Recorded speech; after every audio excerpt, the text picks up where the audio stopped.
You are an entrepreneur, a professional, a speaker, or a coach. And although you've come a long way, it's time for you to take it to the next level. We've got you. This is the Author to Authority podcast. We'll help you use authority and influencer marketing to build your business stronger and faster by publishing a book. You'll hear from guests that are thought leaders in sales, marketing, networking, communication, social media, promotion, and business leadership. Let's do it. This is the Author to Authority podcast. And now your host, the extraordinary word ninja, Kim Thompson-Pinder. Welcome to the Author to Authority podcast. I'm your host, Kim Thompson-Pinder, and this is the first day back after vacation, so you are getting me rested and energetic, opposed to probably the last episode, which was just before my vacation. Tired then, but I'm excited for today's topic because information marketing is an incredible tool to build your business, but most people don't know how to use it effectively. So I am so thankful to have Jannette Anderson on with us today because she has almost 4 decades of launching, leading, and mentoring over 250 businesses. Jannette knows what works for entrepreneurs and what doesn't. Add in 30 plus years of personal development, facilitation, and coaching expertise, and you have someone who knows how to get the 4 inches between your ears working so that your business can work. I always call it the 3 pounds of gray matter there. Jannette, welcome to the show. Hi, Kim. So great to see you. Thanks for having me. So, Jannette, let's just, dive into this just a little bit, because I think the obvious question is, what is information marketing and what would you see as the biggest mistake people are making? All right. Well, the simple version of information marketing is when you provide value to your people by educating them on something so that they get to know you, like you, trust you. And so that can be in the form of many, many forms: ebooks, checklists, masterclasses, all sorts of different kinds of ways of conveying the information. But it gives you a chance to add value, be seen, and kind of to establish that rapport and expertise. And credibility. So that's the short version of what it is. And one of the biggest mistakes I think I see is, there's probably a few. I would say people don't provide enough value at times, thinking that they don't want to give it all away. But I think the biggest thing is they don't take a step back from their solution that they're selling. They have something that is the step before, so that they have it as part of the customer journey. They're not clear on that customer journey and where this fits into it. I love it, Jannette. And you know what? I just looked down at your name there and I realized the Mature Preneur Maverick. Love it. Delicious titles. Anybody who listens to the podcast on a regular basis knows I love delicious titles. This is why I named to myself the Extraordinary Word Ninja. Yes. But, even that, Jannette, is a form of information marketing because it's attractive, it grabs attention, people will remember you by it, and it's that little piece of information that just gives them that little hint at who you are and what you do. So I love that, Jannette. Thank you. Yes. Yeah. It is educational, even in the title. Almost like you said, almost everything is part of our branding, positioning, our marketing, right down to what do we put on our Zoom name. Love it, love it. Well, I'm 53, so I'm starting to hit that sort of maturepreneur stage. So, yeah. But I've been an entrepreneur a long time, and I love it. It's the thing I want to do. It's who I am. It's my calling, and I think no matter whether you've been an entrepreneur or whether you're thinking of being an entrepreneur, it's never too late to start. Exactly. It's never too late to start. And it's always an option to keep going. Just as a little kind of aside, what a lot of people don't know is that the vast majority, at least 65% of people over 55, cannot afford to retire. And good portion of the rest of them don't want to. They want to continue contributing. Nowadays, people don't want to spend the next 20, 30, 40 years just knitting or golfing. They want to contribute, make a difference, share their expertise, which is why it's valuable to learn about information marketing and how to move into entrepreneurship as a way to earn and contribute. So that's why I'm really passionate about mature preneurs. I define them as those who are around 55 plus and hashtag not done by a long shot. Jannette, I almost had to laugh because you mentioned knitting. Okay, so I am an avid knitter. I've been knitting off and on since I was 5 years old. I just got last few months ago the circular knitting machines, and I've been having a blast with them. But I am so much an entrepreneur. So what I'm doing is I'm making blankets. I'm giving them most away to people that I know, but I'm creating patterns, creating YouTube videos, and I'm going to be selling the patterns, and I'm building out a YouTube channel, and that's just a hobby. Yeah, exactly. Well, see, you can take the entrepreneur out of the business, but you can't take the business out of the entrepreneur. I am the same way. If I drive into a new town or something like that, I am automatically looking for what businesses are missing. If I was living here, what would I start? It's automatic nature. Whatever you do, you got to share it. And you got to help people get better at it because it's just what you do, right? So I love it. And I'm not knocking knitting or golfing or pickleball or watching Netflix, but 20, 30, 40 years of it is probably more than people need. So just doing that, that's why there's so many people that are really keen on how do I continue contributing and making an impact. And again, for most people, also an income. Yeah. I want to go back for a second because you said something at the beginning there, and I want to touch base on that just before I kind of let you loose to share some of the things that you've prepared for us. And I think it's the mindset that I can't give it all away. And I think that's important because especially in today's world, if you want to stand out, if you want to be noticed, you can't do what everybody else does. See, I will talk to anybody about writing a book. I give away free 1-hour calls all the time. I answer every single question they have. I tell them things they haven't thought about, but I share my information freely. And my husband's like, don't tell them all that because, and I'm thinking, yeah, but you see, I'm different. People work with me because I give all my knowledge away. Now, do I give my services away? Right. No. Okay, a little bit. I will assess people's books for them if they're part of my target market. Okay, so that is part of my marketing. It's part of my sales. It's a free service that I provide. But anything beyond that, yes, I do not give my services away. You are paying for my publishing services, but the knowledge, I think that's incredible. Elite that. Okay, maybe I'm not quite off of vacation yet. I think it's incredibly important that we share our knowledge and share it so freely. Well, and not just knowledge, it's an opportunity to serve. And really, I consider sales being in service. Now, you mentioned very, very significant thing. It's part of your marketing. So a lot of people, and especially women, give away themselves and their products and their services out of a sense of not enoughness. Can I swear on your podcast? No. Okay. I have a clean rating. That stuff has to go then, because the not valuing and honoring yourself is not okay. However, I agree. You have more than enough knowledge, expertise, wisdom, know-how, etc., to use it strategically in your sales and marketing. So it's not about, oh, I have to buy your affection, which is what a lot of us are trying to do. It's about how do I add value so that I can differentiate myself in the market, so that I can let you get to know who I am and how I can help you, so that we can move the trust along, but also you can figure out, can I help you bridge the gap that you have right now? And I can figure out, can I help you bridge the gap that you have right now?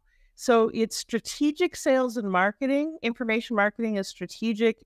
And you would think of it the same as you would think of investing in advertising or investing in any other kind of marketing.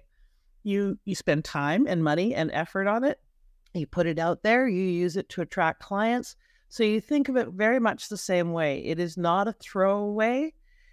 It's very important to be intentional with how you're moving people through the process that I mentioned before, and use it to really connect. That's really the key, right?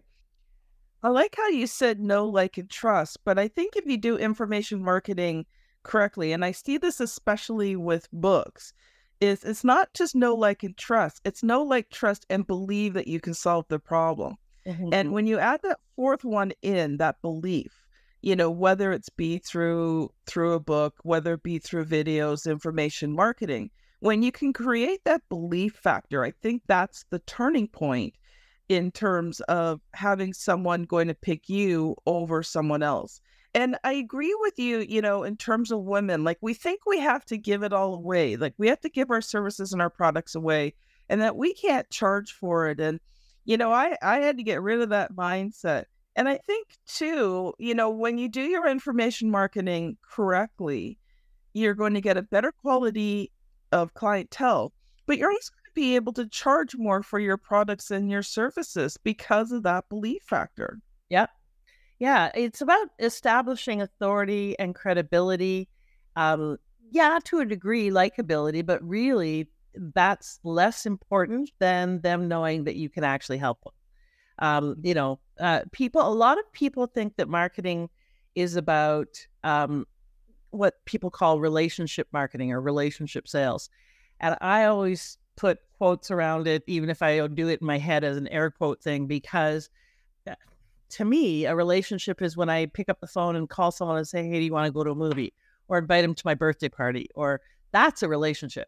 What relationship marketing is, because what that does in a lot of people's heads is they think that then I can't get to a sale. I don't want to make it transactional. And so they just carry on with, connecting and perhaps adding value, but it goes nowhere. And that really doesn't serve you or them. It's really just fear on your part to actually get to the point and say, here's how I can help you. Here's how I can be of greater service, because sales is being in service. It's about, you've got a problem, I can help you. Here's how. Do you want that or not? It's not a imposing thing. It's a supporting thing. And so I think that whenever my clients tell me they do relationship marketing, I'm pretty sure they're not making a lot of sales. And so I, disabuse them of that notion. You're adding value. If that's what you consider to be a relationship, okay, you can call it that. You're adding value and you're getting to a point where you're going to say, can I help you solve the problem you have? So yeah, I get a little soapboxy about that because I know how much it gets in the way of so many people. Yeah. It's easy to think of information marketing as, let me just keep giving and giving and giving. Yes, and it is very strategic, or it should be, in terms of identifying gaps, helping assess where they're at, meet them where they're at, like talk their language, let them know that you understand their challenge or their pain, and give them some practical and tactical first steps and let them know that you can help them with the rest of the steps. That's really the simple version of it. And we sometimes overcomplicate the process. And I don't care if it's a blog post or a YouTube video or an ebook or a checklist or a masterclass or a webinar, any and all of that is considered information marketing. It's when you're providing information and they're not a client yet. Let's put it that way. So I don't like overcomplicating things, as you can tell. And if it's moving them towards being clear about what they want, what's in the way, what the gaps are and the problems are, and how you can help them get from where they are to where they want to go, that's the process, and that's pretty much all it needs to be about. Anything else is complicating and confusing the issue. I like what you said about that, but I think there's something else that information marketing does too. Marketing done correctly should also repel those you aren't supposed to work with. Yes. Because you're not meant to work with everybody. Yes. Right? Like and I found with me that, the best information marketing that I can do is really, truly understanding who my clients are, who it is I want to work with, and then just speak to them. I don't have to speak to everyone. I just have to speak to them. Last summer, I started working with a few specialists for some things that have been developing out in audience. Just so you know, if you are listening to this, I'm not sure if it's already passed or not, but I'm working on some things for you guys that we're going to be announcing soon. So keep your ears open. But actually, what the best thing to do is, you want to find out what's going on? Join me on LinkedIn. So look up Word Ninja Kim on LinkedIn. Come, because that's where I post everything. You want to see what's going on? That's the best place to look. But one of the things that was surprising to me last summer when I was working with a specialist is they actually talked to some of my clients, and I've got wonderful clients. The thing is, I didn't have relationships with them before. So you talk about relationship marketing, but since they've been my clients, I've developed amazing relationships with them, and I would invite them to my birthday party if they didn't live so far away. But one of the things that surprised me was not the things that they felt I was really good at, but the priority. That surprised me. And so now that I know that, I can include that more in the things that I talk about when I talk about my company, because all the clients that they interviewed, that was the first thing that they felt was the most important. And I was very surprised. I wasn't surprised that they said it. I was surprised at the priority they put it on. So, really understanding that client is crucial. What was the priority? I have a complete system for writing and publishing books. Yeah. And it is assessed by a project manager. So a project manager takes them through the system.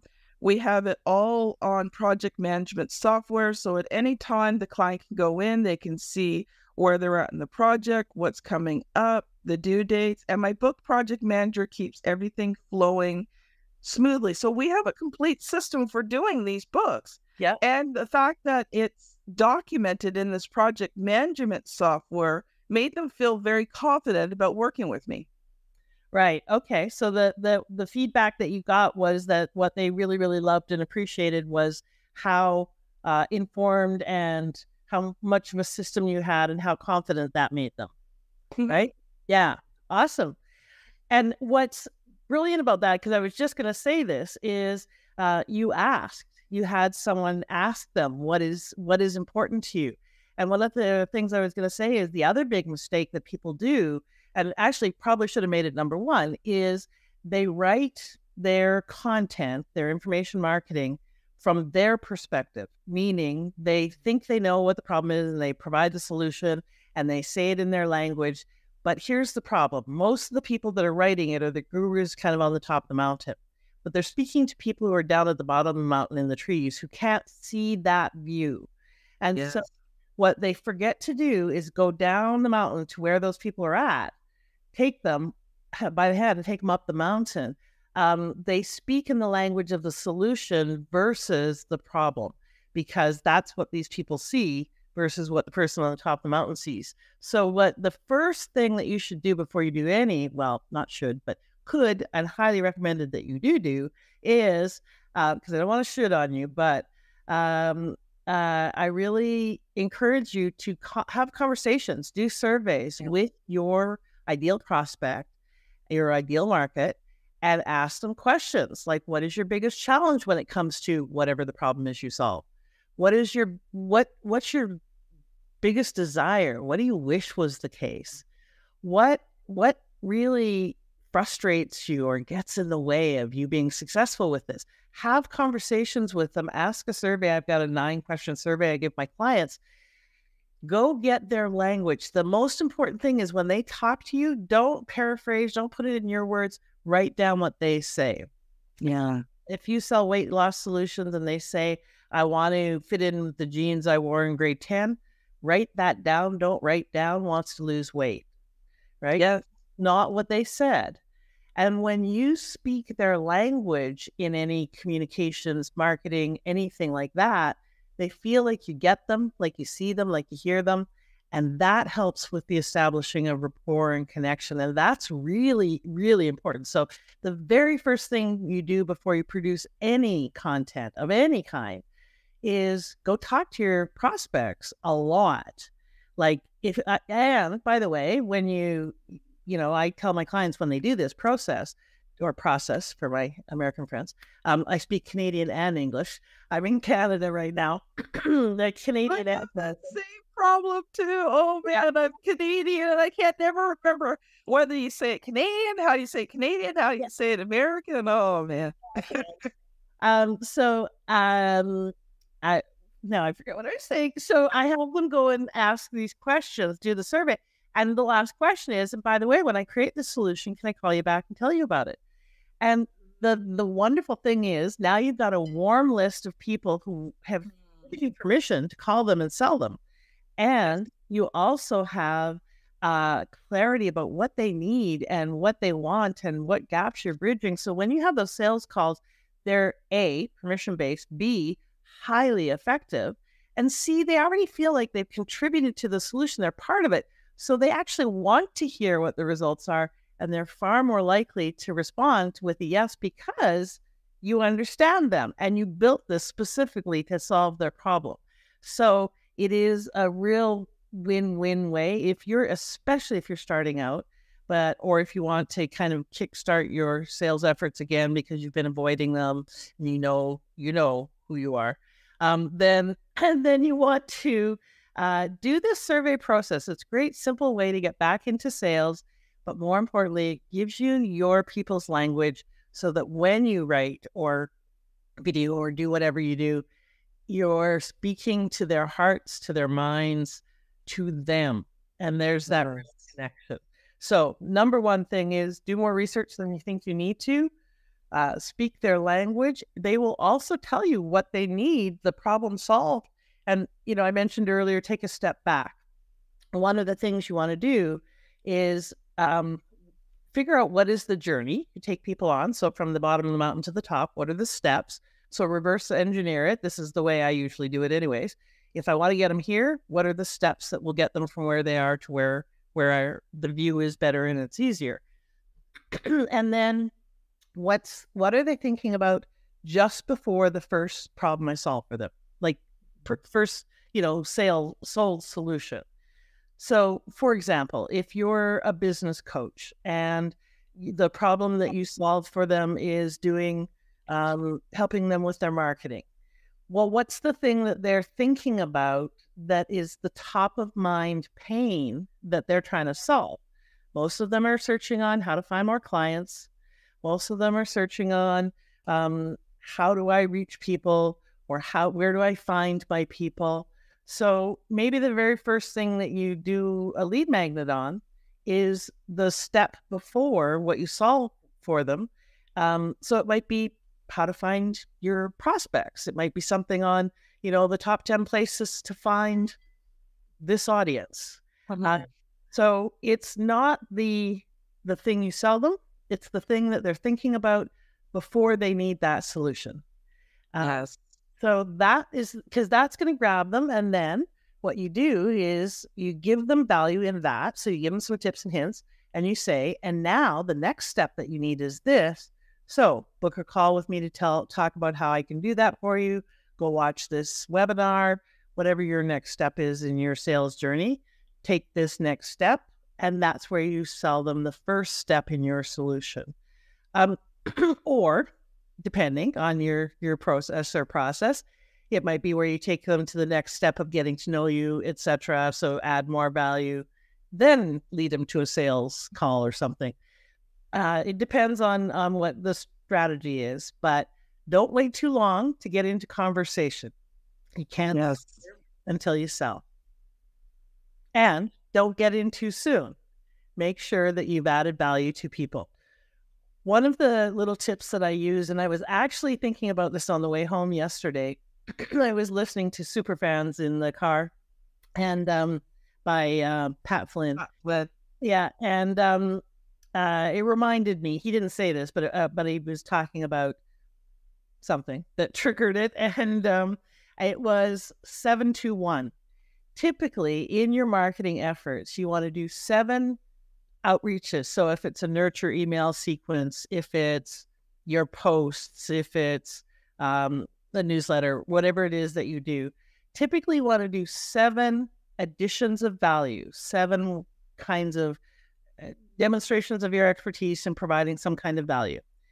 2 personal posts, as in getting to know you as a human being, and 1 sale. So, a lot of people tend to do more like 1-on-1. They forget to let people know who they are as a human being. I'm often guilty of that. I forget to do things like personal posts and stuff. And there's still a part of me that thinks, well, why do they care if I'm out at a, line dancing at the Stampede? But it is important. They need to get to know you as a human being. And it's not all about you. It's about them, right? So it's a 7-2-1, tends to be a good combo, a minimum of 5-2-1. Value add, personal content, or about you, and then sales, or a call to action. That's what I mean by that. So a request for them to book a call with you, or attend this webinar where we're going to pitch you, that kind of thing. I'm going to interrupt you there. Yep. Because we're running out of time, and I always have to ask this question because my audience is waiting for it. So you have co-authored books, but you've never written your own book. So I'm going to ask you the question that I ask every non-author that comes on the show. So are you ready? Yes, I'm ready. All right. So if you were to write a book to build your business, what would you write about? Well, I'm in the process of it, and that is the rise of the Mature Preneur, how the face of business is changing. And by the way, it's getting a lot more wrinkled, and that's a good thing. So the book is really about this amazing trend and process that's going on right now of just under 1 billion people flooding into the business marketplace, and no one's paying attention. So that needs to change. And so that's part of what I'm doing. And the book is about that and how maturepreneurs can succeed, because there's a number of different obstacles that we face. So how do you overcome that? So that's one book. And then there's some others that I have in the hopper. Okay. So the next question is, what has been sort of the good and the bad and the ugly so far of, writing this book for you? Finding time amongst all of the other priorities. I'm, launching a network and a bunch of other things right now, planning a conference. It feels lower on the priorities, scale. It's incredibly important. I want to have it written by the time I do the conference, because we'll have a bookstore and I want to be selling my book. The fitting it in is the biggest challenge. It's not the content really. There is also the fitting in of the time to do more research and so forth for that. But that's kind of under the umbrella of time, making time. Yeah. I hear you, Jannette. I hear you. Jannette, we've got just enough time left for you to share a final thought. And I know that you have a gift for the audience. So this would be a great time for you to share your final thought. And what do you have to give away today? Okay. Well, I'll tell you about the gift first. It's called Increase Your Authority and Influence. Use lead magnets to build your list credibility and cash flow. It's an older, so don't look for high production value, but it's a training course with templates and practical tools to help you create your first lead magnet. It's free. Go to bodacity.ca/influence, and Bodacity is BODA City, CITY .ca/influence, and you can download that for free. Now, here's the key. You actually have to do the program to get the value and create the lead magnet. So I highly recommend that you do. If you don't have, and a lead magnet is just the first thing that you get people to opt into, what I didn't say was one of the most important and valuable parts of information-based marketing is it helps you build your list. And there's nothing more important for entrepreneurs than to be building your list. It is how you get prospects. It's how you build connections. It's how you get known. There are so many values to building that list, and having something that people can opt into, give you their email, they get value. It's a value for value exchange, is one of the smartest things that you can do. Make sure it's something that your audience really wants by asking them. Test out your lead magnet. Do some, testing on the covers, the titles, things like that, so you make sure that it really resonates with them. And then offer it everywhere you go so that people will get on your list so you can add value to them on an ongoing basis and get new clients and be able to serve them and help them with whatever the solution is that you bring to the market. Love it. Love it. Love it, Jannette. Oh, this has been awesome. Jannette, I think we're going to have you back because, you know what? We were kind of all over the place. It was all good stuff, but man, we got more to talk about on this subject. So we are going to have you back at some point. Oh, that's funny. If you're wondering where to go next, I want to direct you to episode 481. So yes, if you are on your podcast app, you are going to be using that finger to scan back quite a bit.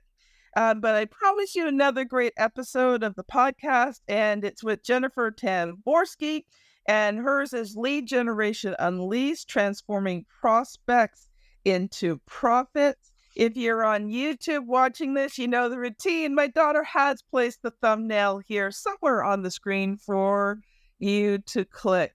Well, it's been an awesome time, Jannette. Thank you so much today for honoring us with your knowledge and skills and talents. Thank you so much, Kim. I really appreciate your passion and your advocacy for people to be really heard and seen by getting their book out there and being the difference that only they can be. So thank you for your contribution in that. Oh, you're so welcome. Audience, have a great day, and we will see you on the next episode. Bye now. You've been listening to the Author to Authority podcast. The extraordinary word ninja, Thompson Pinder, has helped over 200 entrepreneurs, professionals, speakers, and coaches write and publish their books that have become incredible marketing tools for their business. And many of those have gone on to become Amazon best-selling authors and have used their books to land high-level clients and get on big stages. We hope you've enjoyed the show. Make sure to like, rate, and review. And we'll be back soon. But in the meantime, hit the website at www.authortoauthoritypodcast.com. See you next time.